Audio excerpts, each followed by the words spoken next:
Pasukan Rusia melancarkan serangan presisi terhadap pusat kendali Wave milik Angkatan Bersenjata Ukraina di wilayah Donbas, tepatnya di pemukiman Zarechonoye. Rekamannya diunggah di Telegram pada Jumat 23 Mei 2025. Serangan ini merupakan bagian dari operasi pengintaian dan penindakan cepat terhadap ancaman udara. Divisi senapan bermotor Mavic ke-144 berhasil menemukan titik kendali drone Ukraina berkat dukungan data koordinat yang dikumpulkan oleh kru tempur Rubicon. Setelah target dipastikan, sebuah drone FPV serat optik dikerahkan dan berhasil mengenai sasaran dengan akurat.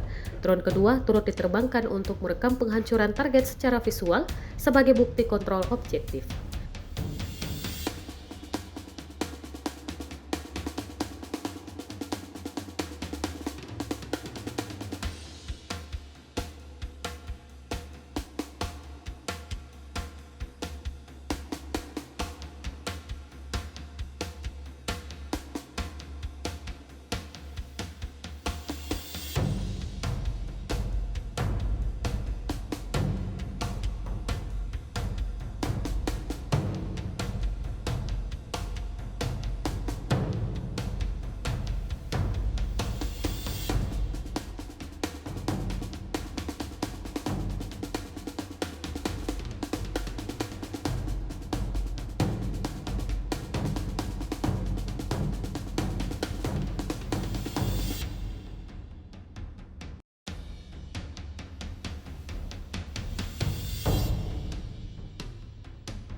Download Tribun X sekarang, menghadirkan lokal menjadi Indonesia.